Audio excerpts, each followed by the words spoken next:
Good morning, everybody. Now, the government has put out two consultations about digital identity and central bank digital currency.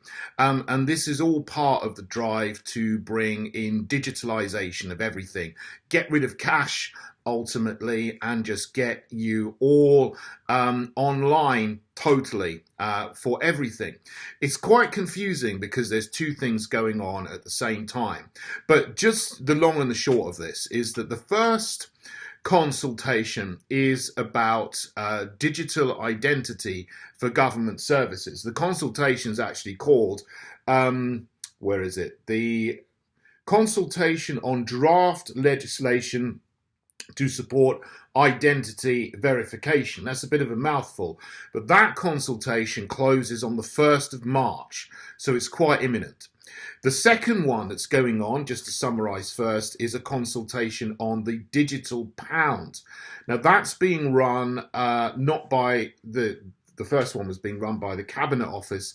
The one on the digital pound is being run jointly by the Treasury and the Bank of England. That closes on the 7th of June, so there's a little bit more time to respond to that. But so there's two separate things going on. And that's, a little bit confusing to people thinking, what do I do? What do I respond to here in terms of consultations? The thing is, with governments and local governments and other, government related bodies like the Bank of England, if you respond to all the consultations they put out, you'd be responding to like 20 a day because there's so many. Everything that, is an act of parliament, that's a regulation, that is something that it should be done, for example, like the ULEZ being done by Sadiq Khan and the Greater London Authority, that had a consultation. The 15-minute neighbourhoods in Oxford, that had a consultation. But, you might be cynical and say, well, people respond to these consultations, but then the bodies that put them out just turn around and say, well, we're going to do it anyway, even if people reject the proposals given by government or government bodies. This is true, and that happens, and it's a disdain for the people who respond to the consultations, and it shouldn't happen, because if there are consultations given out, the purpose of them is to find out what people want, and then, if you're democratic, you actually adhere to what the majority of people say in the consultations. That doesn't happen much these days. Very often, if they get the result they want, okay, that's fine.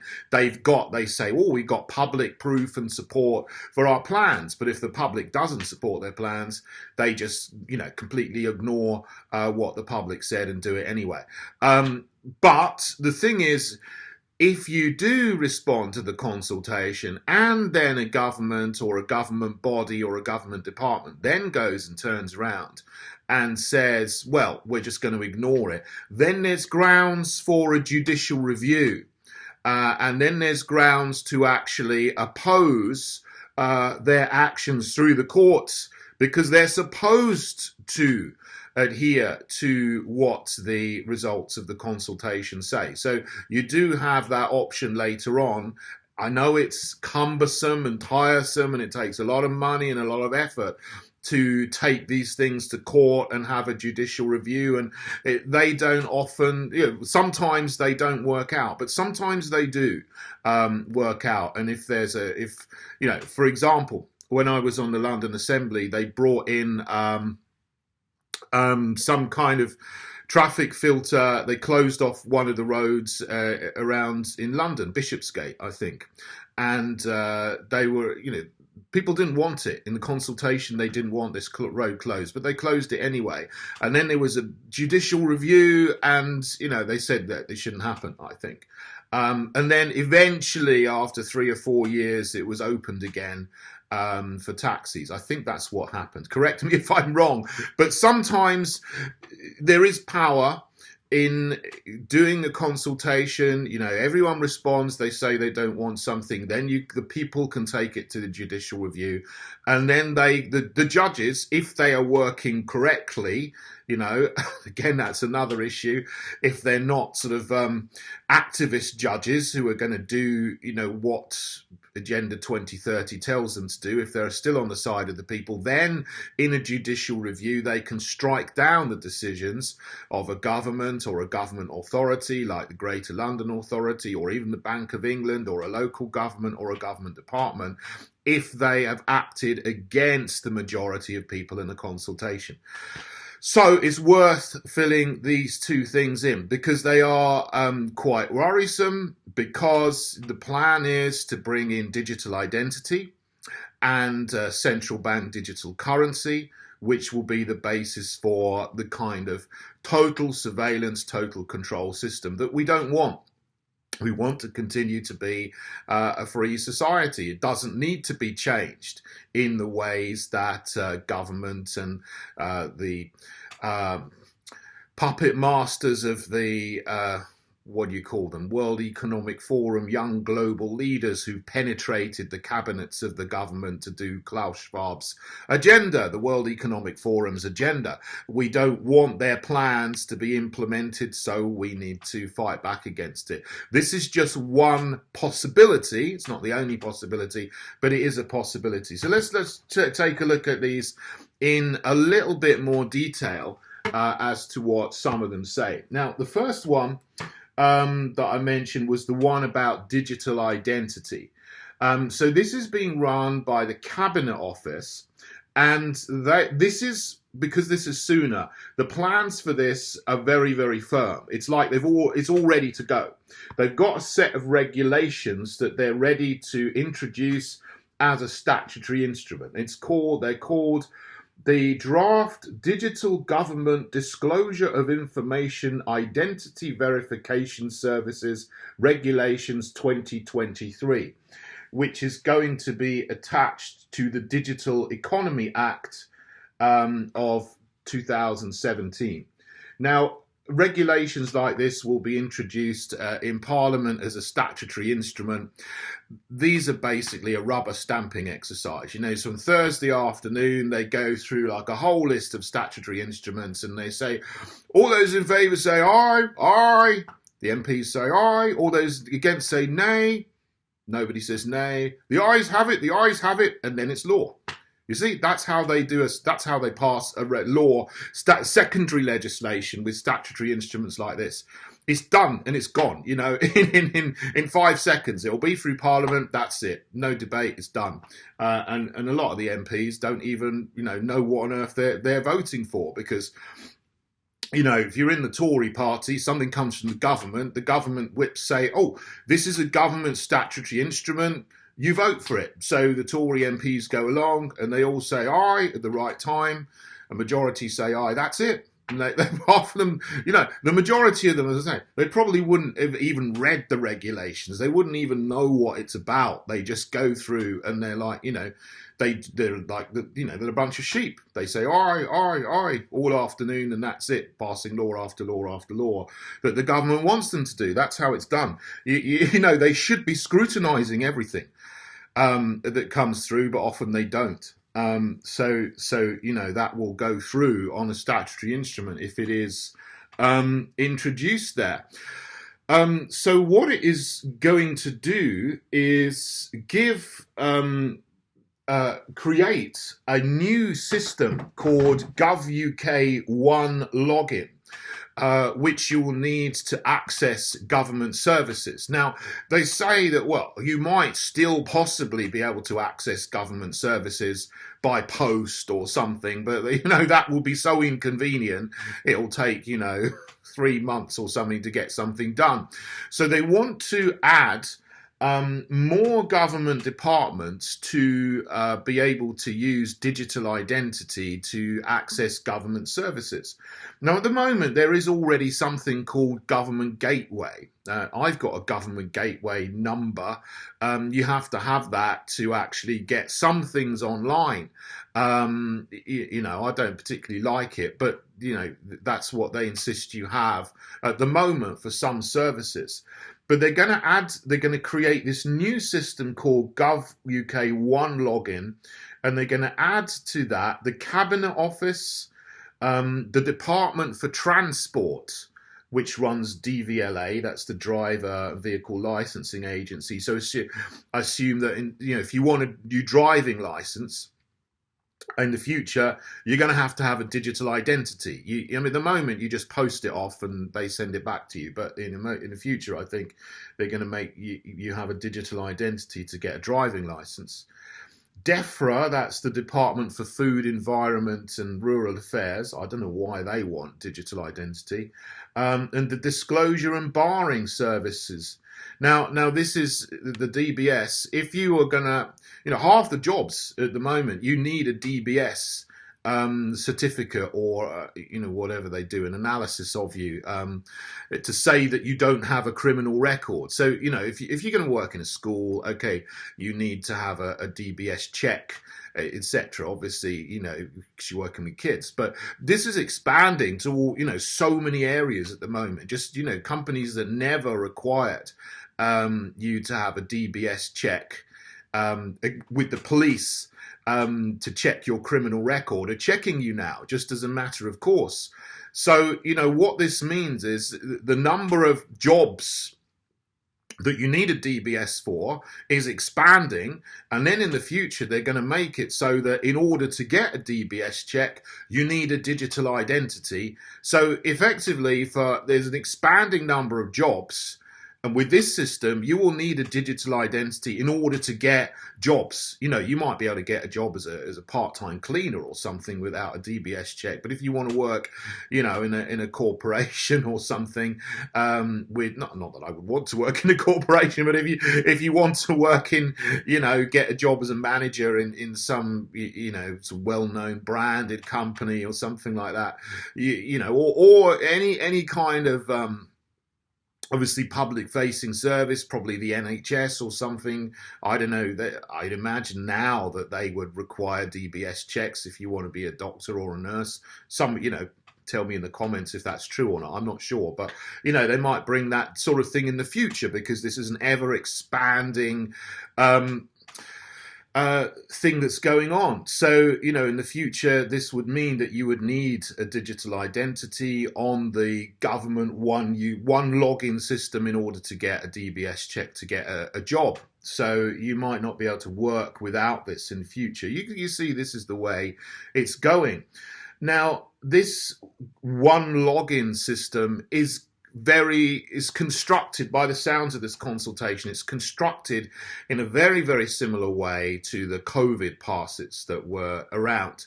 Now, obviously, it's not on an app, but it is, it will be on a government login system you do online. There might be an app for it, I don't know, but it will have these certain attributes.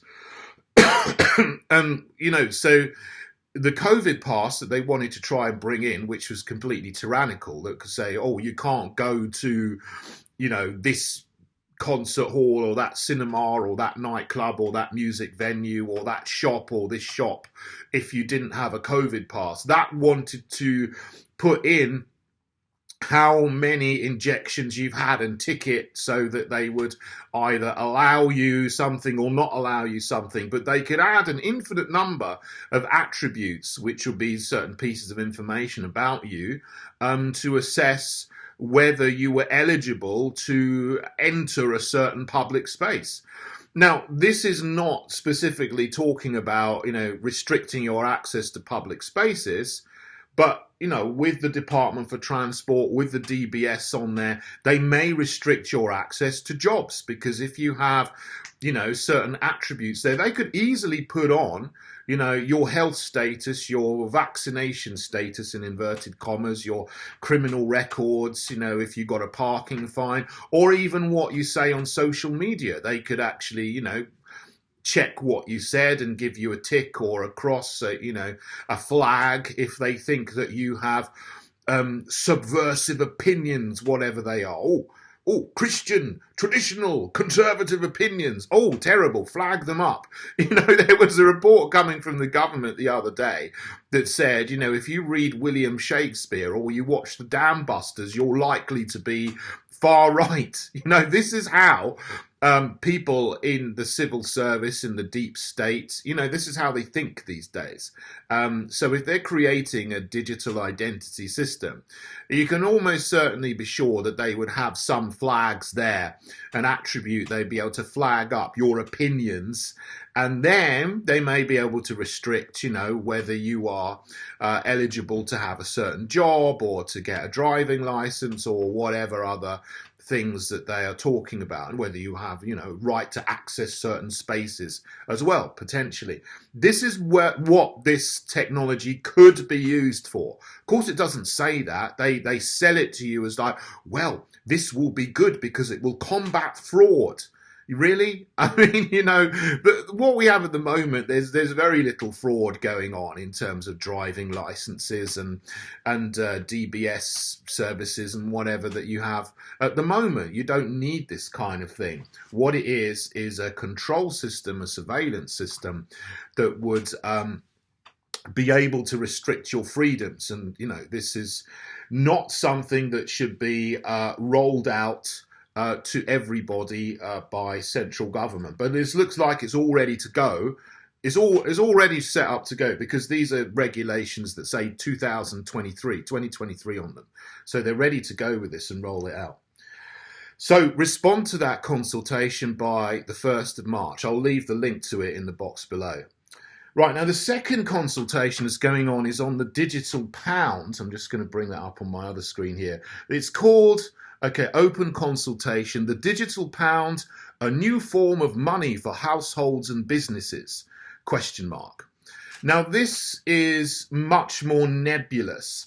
It doesn't seem like they've got everything in place ready for this, because it talks about, we want to find out what people think about a digital pound, a central bank digital currency, and how it could be brought in and structured over the next few years. Now, obviously, they want to do this. I mean, the person who's now Prime Minister, unbelievably, is Rishi Sunak.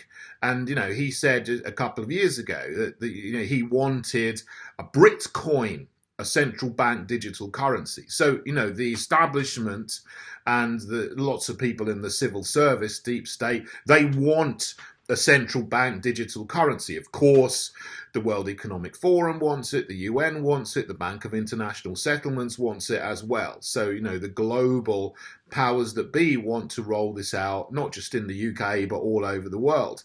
They've already done this kind of thing in Nigeria, which has been absolutely disastrous for the people. It's caused incredible poverty, and people just, they're losing their access to cash, which means that the economy is just grinding to a halt in Nigeria, where they've tried it out. And but they are trying to, coerce, aggressively coerce people to get this central bank digital currency. But, a lot of people in Nigeria just don't have a smartphone. So how can they use it? They can't. But, so that it's causing chaos there. But the government is so arrogant. They say, well, it's worth it for where we're going in the future. But the people don't agree. So where's the democracy there? There's a small number of people in the government who are saying this is what we're doing. The vast majority of people don't want it, but they are being coerced into getting this. And, this is what they want to do in the UK as well. So they tried it out there in Nigeria. It's been a disaster, but they still want to try it out here in the UK. But they're consulting on it. So they have to do a consultation before they implement everything. And this is being run jointly by the Treasury and the Bank of England. Okay, so this is later, as I said in the beginning. This consultation, you need to respond to it by the 7th of June. So I'll leave the link to this one in the box as well. So do respond to them both. So what they want to do, is build an infrastructure for central bank digital currencies. So what they say is, well, it won't be a replacement for cash because cash will continue to be used alongside a digital pound, central bank digital currency. Yeah, pull the other one. Maybe for a time, but ultimately they will want to get rid of cash. The problem they've got is, as they admit in the consultation, 1.2 million people in the UK don't have a bank account. So, they don't have a bank account at all. They can't use, well, they will bring it in a different way. But, to have this kind of central bank digital currency, you wouldn't have a bank account as such, but you need a government app to be able to use it. So you'd need some kind of smartphone to be able to use this with a different app. I don't know everything about cryptocurrencies, but I assume they would bring in something like a wallet, a digital wallet for this that you would use on your smartphone. But 1.2 million people don't have a bank account. How many people don't have a smartphone? I mean, it's probably many millions more. I don't know the exact number, but I'd imagine it's maybe 10 million people who over the age of 18 who don't have a smartphone, let alone kids. A lot of kids do, but some don't. So there'd be a lot of people who just wouldn't be able to access this. And if they get rid of cash, and of course they're at the moment deliberately trying to make it harder for people to use cash, and they're removing the ability to use cash in lots of different places, bit by bit by bit. I said that in a video last week. I went to my local station and I wanted to get a ticket to park my car. You can't use cash anymore. You have to use an app or, put your credit card number in over the phone. In some coffee shop outlets, in some stations, in some leisure places, they're removing the ability for you to use cash just in little kiosks to buy a drink. So they are deliberately moving in the direction of getting rid of cash. And so this is to nudge people from this horrible nudge unit, this behavioral psychology unit. Oh, well, we'll remove the ability to use cash from some places. Oh, then people will be forced to get a smartphone and to get an app and to use it because they can't pay for things with cash. And so, they're talking about a framework of several years to do this, which fits nicely in with the year 2030. Everyone seems to be working towards this. So I guess they're thinking, well, we'll nudge people again and again and again over the next few years until 2030. You won't be able to use cash hardly anywhere, and then everyone will have to get a smartphone and they'll have to get a digital currency app. Who knows what's going to happen to the commercial banks in that time? The legislation has been put in place for bank bail-ins. So if there's ever another sort of financial crisis and contagion like we had in 2008 and like happened in Cyprus in 2013, there won't be bailouts of the banks. There'll be bail-ins. So, if you've got an account with a bank, I'm not giving you financial advice, but you just got to think about what you're going to do, given, what's in the Banking Act 2009. You've got to work it out for yourself. But, I'm just saying it's, I don't know what will happen to the high street banks within the next 5 or 6 years. So there you go. Got to think about that. But it seems that, the powers that be are looking towards forcing or nudging everybody to use this new idea of central bank digital currencies, of course, which will be controlled by the Bank of England. So if the Bank of England or, the central banks are controlling these, is there any need for commercial banks if everybody has and uses central bank digital currency? There you go. There's a question. And, these are all questions that maybe the people themselves are not entirely sure about because the consultation is going out there. I don't know the answer to all of these things myself, but what I do know is that cash should not be removed because cash is freedom. And I would make legislation, if the Heritage Party is in government in the future, I would make legislation to make it compulsory for all offline outlets, anyone that's offline, anyone with a physical outlet, to provide facilities for customers to pay in cash. That should be law. It isn't at the moment. I mean, people often talk about, oh, well, it's legal tender, but that doesn't mean that if you're a shop you have to accept cash. Legal tender is that that's for paying your taxes and your debt to the government. It doesn't mean, unfortunately, it doesn't mean that shops have to accept it. It just means that legal tender, the government has to accept it for you to pay your taxes or to pay your fines, terrible, or your debts to the government that they might put on you, but it's not for shops. Unfortunately, that's the situation. We need a new law that says that shops and retail outlets have to accept cash for customers, that they will have to accept legal tender as well. That's what needs to be done, rather than going the other way and bringing in central bank digital currencies, which again will allow the government to see all your transactions, control your transactions, and you wouldn't be able to give a little bit of cash to your nephew for Christmas, for example, or just to give a little gift. You wouldn't be allowed to do that if we all have central bank digital currencies, and they will be able to control what you spend your money on and even how long it lasts. So they could give you a bit of money, you could earn a bit of money, and it could expire at the end of next month. So you'd have to spend it on a certain thing, and then they might restrict your ability to buy meat or to buy petrol or diesel because of a climate emergency, which it doesn't actually exist. So that's what they would like to do. So those are the two consultations which are there. So hopefully that's my thoughts on those things, and it would be good to respond to that.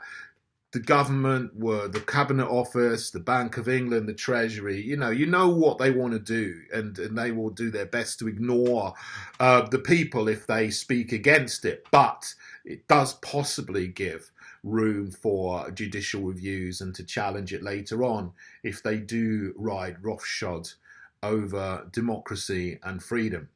So let's keep fighting, but please also do join me in the Heritage Party, because if we were in government, we just wouldn't be bringing these kind of plans to the table. We'd be going in the opposite direction, making sure people can still use cash, making sure that people are not forced to go on to these slave control surveillance systems. Okay, heritageparty.org. You can join us and support us there. Thanks for listening, everybody. Okay, God bless you all. Have a good day.